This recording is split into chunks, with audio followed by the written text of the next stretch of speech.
Okay, so we're getting ready for our final panel of the day. Hold on, are we missing? Dr. Wallace, right? Oh, you're coming back, yes.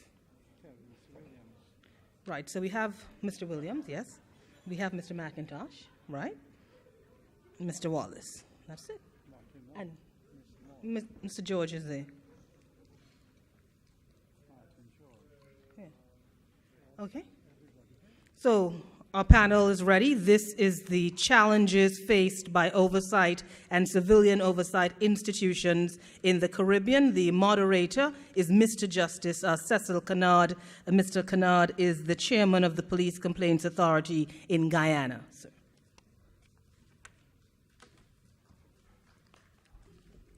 Good afternoon, everyone. As mentioned just now, I am the chairman of the Police Complaints Authority in Guyana. It's indeed a pleasure to be here this afternoon because this is a conference of historic importance. We have never had a conference of this nature in the Caribbean. And thanks must go to Mr. David West and his team for organizing this conference and for getting together people from various parts of the world.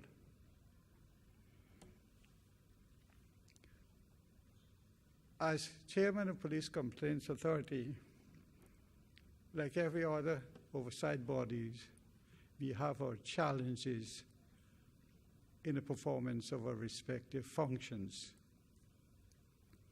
I will have a little to say when the presentations would have been finished by the other panelists. But as I said, I'm indeed very happy to be here, and I hope this type of conference will continue, and this will not be a one-for-all thing, which will die a natural death. It is important that we have continuity. We may not be able to organize it every year, but at least every 2 years, we should make an effort to organize this important and historic event. Having said that, I will now call upon Mr. Martin George to make his presentation.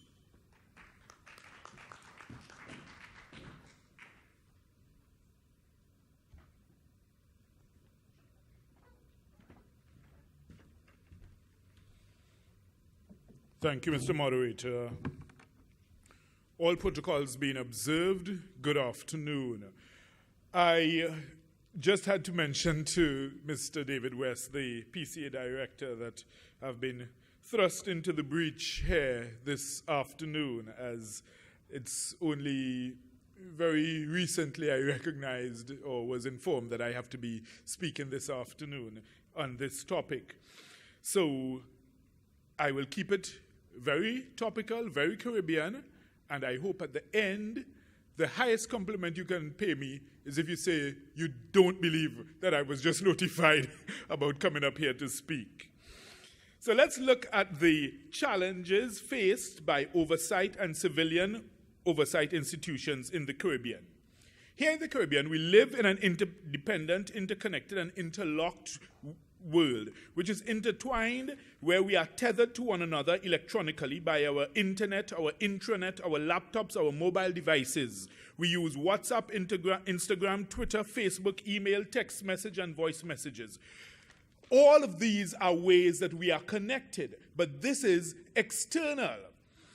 Apart from these electronic ties which bind us, we recognize, as Lord Nelson has poignantly and powerfully put it, all of we is one family. And this rings true all across the Caribbean diaspora.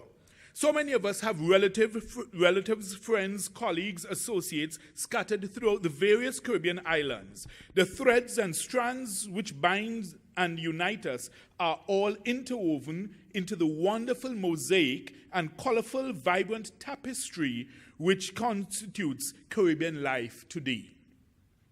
Economically and socially, we are all linked, connected, and integrated or interrelated in one way or another. Whether it is through West Indies cricket, CARICOM, Carnival, reggae, soca, Sumfest. Apart from our broad interconnectivity, we are even more linked and intertwined, and this is magnified, multiplied, and intensified within the borders and confines of each of our own small island spaces which we inhabit here in the Caribbean. In small island nations such as ours, we are all children of a lesser God, clinging slavishly to our own set of beliefs, ideas, and ideologies, with each proclaiming himself to be the Cyclops, the king, the one-eyed man in the land of the blind. So whether it is man crab on the banks of the river, observing the callaloo of our kaleidoscopic Caribbean life, or Minshall's display of Sagaboy and Tantan on the international stage, or Minshall himself holding up a mirror to our society, a mirror showing ourselves as the dying swan, a broken beauty, bruised and battered, pieces littered on the sands of time as we slowly seep away to nothingness, just as the receding tides in the land of the tin gods and tin men, looking for a Dorothy or the Wizard of Oz to come rescue us. But the Black Stallion has already told us that Dorothy will wait. He says, wait, Dorothy. And she has to wait because he has recognized the failings and frailties of the Caribbean man, even while envisaging an independent future for him.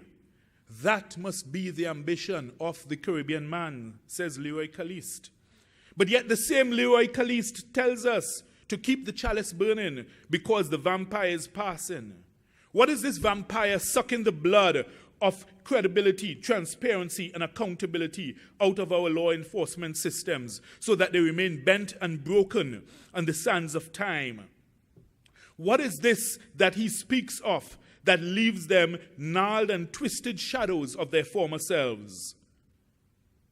Is it still the Jamaican scenario of, I am Constable Brown, they call me Boy Blue, I going to show what police can do?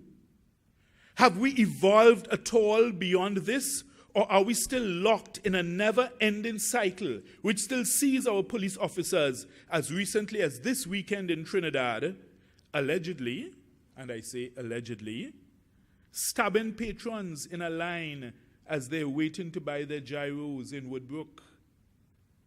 Have we evolved or grown at all, or is it still, as is said by the famed Nigerian author Chinua Achebe, things fall apart, so that no matter how much we put things in place and put systems and procedures for self-regulation and self-assessment in the Caribbean, it's still a case where our celebrated Nobel laureate V.S. Naipaul can look back on us with disdain and derision and say, we have created nothing. But we have created, we have made progress. After hearing about the initial struggles in Jamaica leading up to the ruling by the Inter-American Commission for Human Rights, and looking at the progress made in Trinidad and Tobago with our own police complaints authority, we know that we have created something. We know that there has been progress. We know that there have been changes in Jamaica. We know that there have been changes in Trinidad. So therefore, it is not something perfect. It is not something not yet whole. It needs fixing, tweaking, and patching. We've heard the cries for legislative intervention, and this is not unique to the Caribbean, as we heard from Jerry McNeely of his experiences in Canada. But our uniqueness in a Caribbean construct may lie in politicians. Just to be clear, I said that as two separate words, lie in politicians.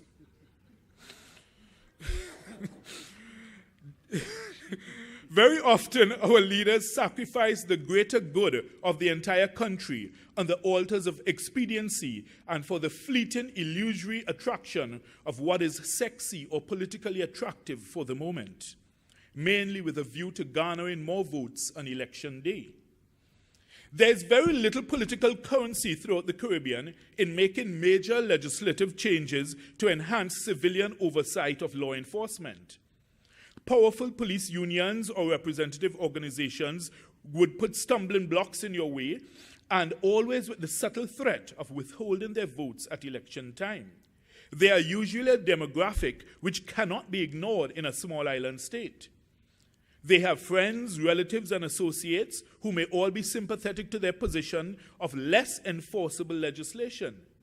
And this, coupled with what may sometimes be a generalized public malaise for such esoteric and sophisticated issues in favor of more direct bread and butter concerns, the question of a public buy-in at the level of overt support is always a challenge for oversight of law enforcement. There's also the might and weight and power wielded by the governments in small island states to the extent where members of the public may still see law enforcement as an extension of the government, as the Bajan Calypsonian Gabi sang, left, right, government boots, government boots. Some members of the public may feel intimidated to go against the police, as they feel ultimately it is going up against the government. Mr. Maraj has no fear whatsoever in that regard. He's been doing this for years. And, this has actually brought about several legislative changes in Trinidad and Tobago and changes in the way we approach things, because there's never been that fear to challenge authority. However, in a major commission of inquiry where I was working along with a very distinguished Barbadian QC, he indicated that it is a real problem in Barbados where many citizens express fear of going up against the government because they felt they could be victimized or they felt it was being disloyal to the state. The forensic and CSI investigative capabilities in most Caribbean islands is often way below par, and we note the sentiments expressed earlier by Dr. Carolyn Gomes about the poor standards of forensic pathological investigation in Jamaica. While some of the examples she gave may be extreme to other Caribbean jurisdictions, it certainly is a cry which resonates with all of us as to one degree or another where we are all way behind the curve when it comes to our rigorous and robust forensic investigative analysis. This is exacerbated more so when the suspect or accused person is a police officer, because the integrity of exhibits, specimens, samples, or analyses is now at greater risk. In most of our criminal cases currently, police officers are the ones who have to carry exhibits to the Forensic Science Center. Our Professional Standards Bureau in Trinidad and Tobago is staffed by police officers. They would have other serving officers who are from their batch or who their batch members would know. And the closeness and community spirit in which we live magnifies and intensifies these interwoven and interlocking threads, bonds, and ties which bind, and sometimes bind us into crippling inaction. Budgetary constraints may also play a part in funding and resourcing these independent law enforcement oversight bodies in the Caribbean. And even from the perspective of us at the Police Service Commission, we can identify with organizations which complain about being woefully underfunded and under-resourced,